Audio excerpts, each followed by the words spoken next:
Welcome to the news on STV channel with your host, Daniel Q. Amidst groundswells of controversies trailing the reelection of electoral wards in Warri government area of Delta State, the Urhobo people have disowned the trial of Chiefs Victor Okumagba, Isaac Emifuoniye, and Stalin Egbosa, who are canvassing support for 3 wards for the Ijaws, insinuating that Ijaws own more communities than the Shakiris in the area. The position of the Urhobo people was made known by Chief West Adeho and Honorable Mark Ikpuri, who dismissed the insinuations by Victor Okumagba and his cohorts, calling on the government, especially the Office of the National Security Advisor (NSA) and the Independent National Electoral Commission (INEC) to rely on verified data and genuine representation to maintain peace and fairness among ethnic groups in the troubled area.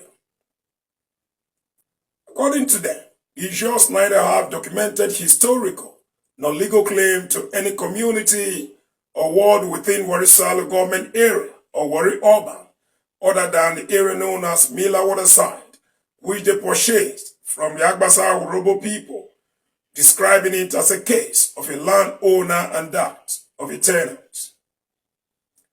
The renowned Urhobo leaders record that there was an appeal by the late Pa Ike Clark to the people of Agbara Urhobo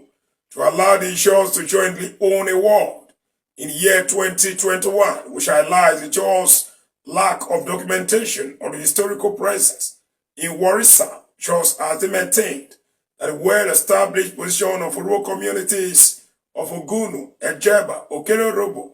Bokiti, Otowodo, Odiorobo, and Agbara, while the Ijaws have no identifiable communities in the area, further goes to show that they have no significant presence here.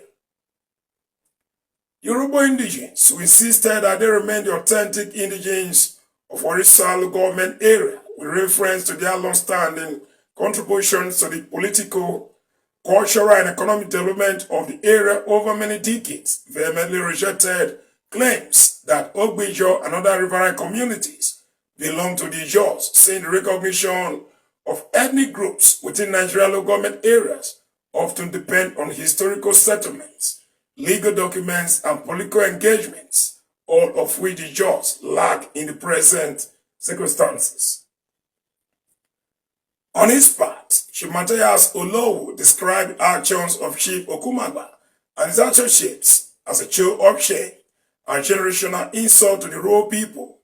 declaring unequivocally that it was unacceptable to the Urhobo people for the Ijaws that have neither previously produced a councillor in Warri government area to now be allocated 3 wards. Chief Olowo, who shall lend the Ijaws to provide any evidence of their person that has been buried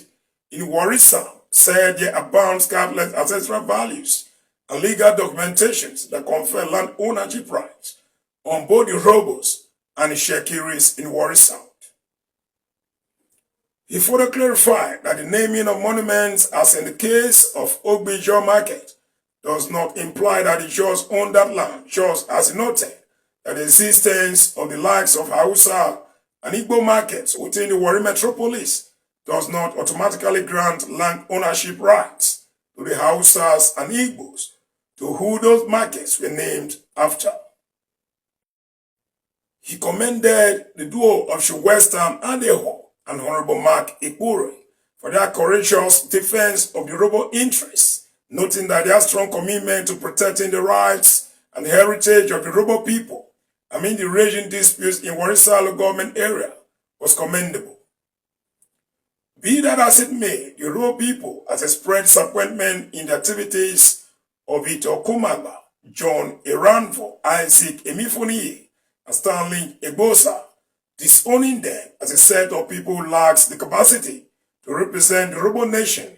as they are on a voyage of pursuing selfish personal agenda. That is the size of the news bulletin. Thanks for viewing. Always keep it with STV channel.